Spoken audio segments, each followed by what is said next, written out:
এই জঙ্গলের মাঝখান দিয়ে অনেকটা পথ তোমাদেরকে অতিক্রম করতে হবে। পথে হতে পারে পায়ে পায়ে বিপদ। তোমাদেরকে সব সময় সতর্ক থাকতে হবে, আর তোমরা দুজন দুজনের প্রতি নির্ভরশীল থাকবে। এতে যে কোনো বিপদ তোমরা অতিক্রম করতে সক্ষম হবে। যে কোনো বিপদ আসলে তোমরা দুজন আলাদা হবে না, দুজনে একসাথে সেই বিপদের মোকাবিলা করবে। তাহলেই তোমরা জয়ী হতে পারবে। জঙ্গলের অনেকটা পথ যাওয়ার পরে দেখবে একটি পাহাড় চূড়ায় একটি বিশাল গাছ পাতালপুরি যাওয়ার রাস্তা। তোমরা সেখানে গেলেই সব কিছু বুঝতে পারবে। এর বেশি কিছু আমি আর বলতে পারছি না। ঠিক আছে সাধু বাবা, আপনাকে অনেক ধন্যবাদ। আপনার এই ঋণ আমি কোনো দিনও শোধ করতে পারবো না। আমাদেরকে আপনি দোয়া করে দিন, আমরা যেন সফল হয়ে আমার দিদিকে ফিরিয়ে নিয়ে আসতে পারি। সোনাকলি সাধুকে বিদায় দিয়ে সেখান থেকে রওনা হয় পাতালপুরীর উদ্দেশ্যে। কিছুটা পথ যেতেই সোনাকলি রাজকুমারকে বলে, আচ্ছা, আপনি আমার সাথে পাতালপুরীতে যাবেন কেন? আপনি ভয় করছেন না? যদি আপনার কোনো বিপদ হয়, প্রাণ সংশয়ও রয়েছে, আমাকে সাহায্য করতে আসছেন কেন? আপনার যদি এখনও আপনার রাজ্যে ফিরে যাওয়ার মন থাকে, তাহলে আপনি যেতে পারেন। আমি একাই আমার দিদিকে ফিরিয়ে আনতে পারব, আমার কোনো সমস্যা হবে না। আপনি একটি মেয়ে মানুষ, আপনি একা একা এই গহীন জঙ্গলের মধ্যে দিয়ে দিনরাত পার করবেন? আমি কিভাবে আপনাকে একা ছাড়ব বলুন? আর আপনি আমাকে বন্ধু ভাবতে পারেন, আমি বন্ধু হিসাবে আপনাকে সাহায্য করতে এগিয়ে আসছি। এতে আমার কোনো সমস্যা হবে না। নিজের ইচ্ছায় আপনার সাথে পাতালপুরীতে যাওয়ার সিদ্ধান্ত নিয়েছি। ঠিক আছে, আপনি যখন বন্ধু হিসাবে আমাকে সাহায্য করতে চাচ্ছেন, চলুন আমরা আর কথা না বাড়িয়ে পাতালপুরীর দিকে যাই। জানি না এ পথ কত দূর, কতটা পথ আমাদের এভাবে অতিক্রম করতে হবে। সোনাকলি ও রাজকুমার পাতালপুরীর দিকে যায়। এদিকে একটি অন্ধকার কক্ষে কর্ণকলিকে বন্দি করে রাখা হয়েছিল। হায় কপাল, আমি এখানে বন্দি হয়ে গেলাম। না জানি আমার বোনটা এখন কোথায় আছে। আমার একটিমাত্র ছোট বোনকে আংলে রাখতে পারলাম না। হে বিধাতা, তুমি আমার বোনকে দেখো।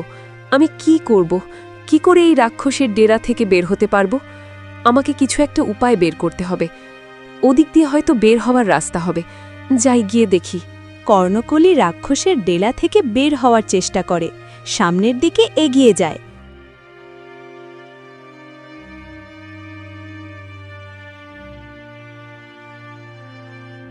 এই কেমন পরিবেশ, এত ভয়ানক পরিবেশ! আমি কিভাবে বের হব এই নরকপুরী থেকে? কর্ণকলি ভয়ে ভয়ে নিজে নিজে বিড়বিড় করে কথা বলছিল আর ভাবছিল কোন দিক দিয়ে পালানো যায়। তখনই তার সামনে সেই ভয়ানক দানব চলে আসে।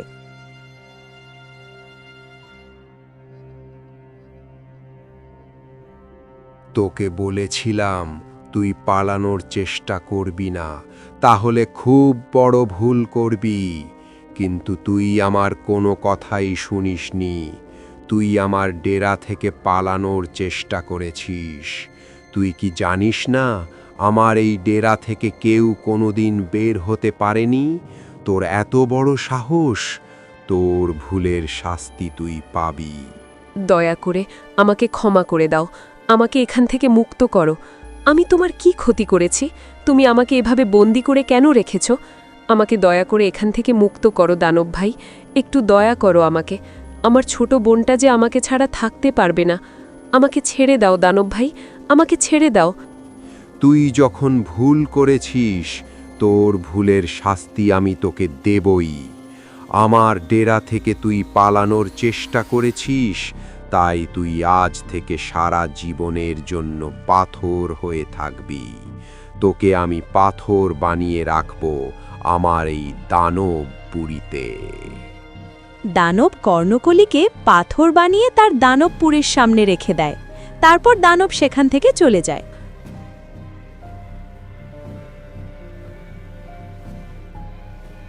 আমি সারা জীবনের জন্য পাথরের মধ্যে বন্দী হয়ে গেলাম রে বোন। আমাকে তুই ক্ষমা করে দিস। জানতেও পারবি না যে তোর বোন এই দানবপুরীতে পাথর হয়ে আছে। তুই ভালো থাকিস বাবাকে নিয়ে। আমি বেঁচে থেকেও এ পাথরের মধ্যে জিন্দা লাশ হয়ে বেঁচে থাকব সারা জীবন। এটাই হয়তো আমার ভাগ্যের লেখা ছিল।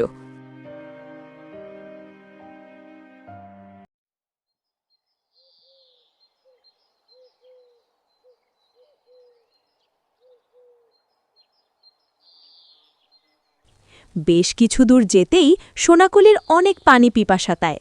এই তো একটি নদী, আমার খুব পানি পিপাসা পেয়েছে, গলাটা একদম শুকিয়ে কাঠ হয়ে গিয়েছে। যাই, এখান থেকে একটু পানি পান করে নিই, নইলে আমি আর হাঁটতে পারছি না, ক্লান্ত লাগছে। সোনাকলি নদের কিনারে গিয়ে যেই পানিতে হাত দেয় তখনই পানির মধ্যে থেকে একটি অপ্সরা বেরিয়ে আসে। কে তুমি? জলে হাত দিও না, এটি একটি অভিশপ্ত নদী। এই নদীর পানি পান করলে সে অভিশপ্ত হয়ে যায়। তোমরা কে, আর কেন এসেছো এই অভিশপ্ত নদীর কিনারে? আমার দিদিকে একটি রাক্ষস বন্দী করে রেখেছে, তাকে উদ্ধার করার জন্য আমরা পাতালপুরীর উদ্দেশ্যে রওনা হয়েছি। হাঁটতে হাঁটতে অনেক পানির পিপাসা পেয়েছিল, পথে এই নদীটা দেখে পানি পান করতে যাচ্ছিলাম। আমি মায়াকন্যা, আমি এই অভিশপ্ত নদীতে বন্দী হয়ে আছি। জানি না কোনোদিন এই অভিশপ্ত নদী থেকে মুক্তি পাব কিনা, কিন্তু পাতালপুরী যে এখনও অনেক দূরে।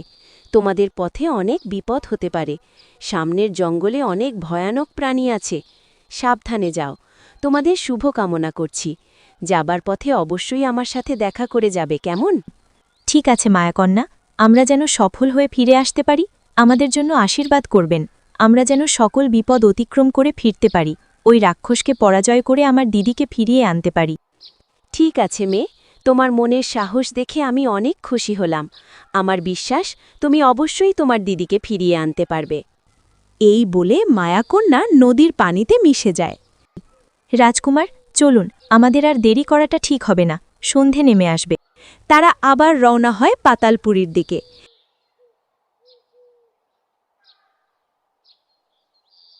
যেতে যেতে সন্ধ্যা নেমে আসে। সন্ধ্যা নেমে এলো, চারদিকটা তো অন্ধকার হয়ে গেল। আমাদের আর সামনে না আগানোটাই ভাবা হবে। আমরা বরং আজকে রাতটা এখানেই কাটিয়ে দিই। আপনি এখন একটু বিশ্রাম নিন, আমি আপনার পাশে বসে জেগে থাকব। আর যদি আমরা দুজনেই ঘুমিয়ে যাই তাহলে বিপদ হতে পারে, তাই আমি বলি কি, আপনি একটু বিশ্রাম নিন। সোনাকলি পাহাড়ের এক কোণায় শুয়ে ঘুমিয়ে যায়। পাশে রাজকুমার বসে তাকে পাহারা দেয়। রাজকুমার সোনাকলির দিকে অপরূপ দৃষ্টিতে তাকিয়ে থাকে।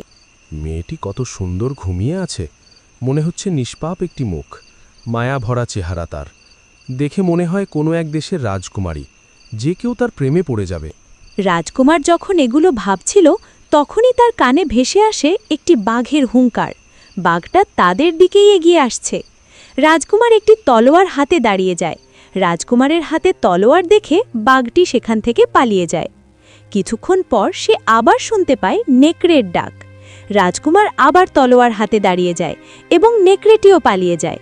কিছুক্ষণ পরে সে দূরে দেখতে পায় একটি ডাইনি রাক্ষসী তাদের দিকে এগিয়ে আসছে। রাজকুমার জলদি সোনাকলিকে ডাক দেয়। এই যে শুনুন, উঠুন, তাড়াতাড়ি উঠুন, আমাদের দিকে একটি ভয়ঙ্কর রাক্ষসী আসছে, আমাদের এখান থেকে পালাতে হবে। সোনাকলি উঠে দৌড় দেয় সামনের দিকে। রাজকুমারও তার সাথে সাথে দৌড়ে পালায়। কিছুক্ষণ পর তারা পৌঁছে যায় একটি জঙ্গলের মধ্যে। তারা পথ হারিয়ে ফেলে। আমরা এটা কোথায় চলে এলাম? চারদিকে তো অন্ধকার, কিছু দেখতেও পাচ্ছি না। কোন দিকে যাব এবার আমরা? অন্ধকারে তো কিছুই দেখা যাচ্ছে না। আপনি এত চিন্তা করবেন না, কোনো একটি উপায় অবশ্যই হয়ে যাবে। কপালে যা আছে তাই হবে, কোনো চিন্তা করবেন না। ভয় পেলে চলবে না, আমাদের সাহস নিয়ে যেতে হবে, তাহলেই আমরা জয়ী হতে পারব। কোনো রকম মনকে নরম করা যাবে না। রাজকুমার ও সোনাকলি দাঁড়িয়ে কথা বলছিল, তখনই সেখানে সাদা পরি আসে। সোনাকলি, তুমি কেন ভয় পাচ্ছ? তোমার তো ভয় পাওয়ার কোনো কথাই আসে না। তুমি তো সাধারণ কন্যা না, তোমার অনেক শক্তি আছে। তুমি চাইলে অনেক কিছুই করতে পারো। তুমি তোমার শক্তি প্রয়োগ করে অন্ধকারকে আলোর নিশানা দেখাতে পারবে, কিন্তু তুমি তার চেষ্টাই করো না। তবে সময় আসলে অবশ্যই চেষ্টা করবে। সাদা পরি, আপনি এসেছেন? আপনি জানেন, আমার দিদিকে একটি দানব ধরে নিয়ে গিয়েছে। আমার দিদিকে খুঁজতে আমরা এখানে এসেছি। একটি ডাইনির আক্রমণে আমরা পাতালপুরী যাওয়ার রাস্তা হারিয়ে ফেলেছি। আপনি আমাদের সাহায্য করুন। তুমি চিন্তা করো না সোনাকলি, আমি সব জানি। আমি তোমাকে সাহায্য করতে এখানে এসেছি। এই নাও, এটা পাতালপুরীর প্রাচীন বই। এই বইয়ে তুমি পাতালপুরী যাওয়ার রাস্তা ও পাতালপুরীর ভেতরে কি রাখা আছে সব কিছু লেখা আছে। তুমি এই বই দেখে অনুসরণ করে খুব সহজেই পাতালপুরীতে গিয়ে ওই তলোয়ারটি নিয়ে আসতে পারবে। আপনাকে অনেক ধন্যবাদ সাদা পরি, আপনি আমার অনেক উপকার করেন। আপনার এসব ঋণ আমি কোনো দিনও শোধ করতে পারব না। আপনি আমার দিদির মতো আমার পাশে ছায়া হয়ে থাকেন সব সময়। আরও একটি কথা, পরীরানী তোমার জন্য একটি জাদু পাঠিয়েছে। এই জাদুকে তুমি যখন যা বলবে তখন সে তাই করবে। কিন্তু একটি কথা, এ জাদু যেন কখনো মাটিতে পড়ে না যায়। মাটিতে পড়ে গেলে এ জাদু আর কাজ করবে না। তাই সবসময় তুমি এই জাদুকে খুব সাবধানে নিজের কাছেই রাখবে, আর খেয়াল রাখবে এটা যেন কোনো দুষ্টু লোকের হাতে না পড়ে। এখন আমি যাই। পরী সোনাকলিকে জাদু ও একটি জাদুর বই দিয়ে সেখান থেকে চলে যায়। পরের দিন সকালে সোনাকলি ও রাজকুমার আবার রওনা হয় পাতালপুরের উদ্দেশ্যে। যেতে যেতে সোনাকলি একটি বড় গাছের তলায় বসে পড়ে। আমার খুব ক্ষুধা লেগেছে, আমি আর হাঁটতে পারছি না। ক্ষুধায় আমার পেটটা জ্বলে যাচ্ছে, আমি আর একটুও হাঁটতে পারবো না। ঠিক আছে, আপনি এখানে একটু বিশ্রাম নিন। আমি দেখি পাশে জঙ্গলে গিয়ে কিছু ফল পাই কিনা। আপনি এখানে বসে থাকবেন, কোথাও যাবেন না। আমি যাব আর আসব। রাজকুমার সোনাকলিকে সেখানে রেখে জঙ্গলে যায় ফল আনার জন্য। কি ব্যাপার, এতক্ষণেও রাজকুমার আসছে না কেন? আবার ওনার কোনো বিপদ হয়নি তো? কি করি এখন আমি? আমাকে তো এখান থেকে কোথাও যেতেও বারণ করে গিয়েছেন। আর একটু অপেক্ষা করি। সোনাকলি বসে বসে রাজকুমারের জন্য অপেক্ষা করছিল। কিছুক্ষণ পর রাজকুমার এক ঝুড়ি ফল নিয়ে সোনাকলির কাছে আসে। অনেকগুলো ফল নিয়ে এসেছি, আপনি ফলগুলো খেয়ে নিন। সোনাকলি ও রাজকুমার ফলগুলো খেয়ে গাছের নিচে একটু বিশ্রাম নেয়। তারপর তারা আবার পাতালপুরীর দিকে যেতে থাকে। যেতে যেতে তারা একটি পাহাড় চূড়ায় পৌঁছে যায়। এটাই তো মনে হচ্ছে সেই পাহাড়, যে পাহাড়ের কথা ওই বইয়ে লেখা আছে। আমাদের ওই পাহাড়ের চূড়ায় যেতে হবে। গেলে আমরা পাতালপুরি যাওয়ার রাস্তা খুঁজে বের করতে পারব। আমার দিদি কোথায় আছে? আজ কতদিন হলো আমি আমার দিদিকে দেখি না। দিদি, তুমি কোনো চিন্তা করো না, আমি তোমাকে ওই দানবের হাত থেকে রক্ষা করবই। তুমি আর কটা দিন অপেক্ষা করো দিদি, ওই দানবের শেষ দেখেই ছাড়ব আমি। হ্যাঁ, এটাই সেই পাতালপুরি যাওয়ার রাস্তার মণিপাহাড়। এ পাহাড়ে অনেক বিপদ আছে, আমাদের সাবধানে পা ফেলতে হবে। সোনাকলি ও রাজকুমার পাতালপুরের ভেতরে ঢোকার জন্য প্রস্তুতি নেয়। বন্ধুরা, আমি আয়েশা। এখন দেখুন সোনাকলি কি সেই তলোয়ার আনতে পারবে? সেটা জানতে আমাদের চ্যানেল সাবস্ক্রাইব করে বেল আইকন অন করে দিন। আর পর্ব 6 কেমন লাগলো কমেন্টে জানাবেন। পর্ব 7টা অসাধারণ হতে চলেছে, তাই অবশ্যই সাবস্ক্রাইব করে রাখুন। লাইক করতে ভুলবেন না এবং বন্ধুদের সাথে শেয়ার করুন। তুই কে আর কেন এসেছিস সেই পাতালপুরীতে?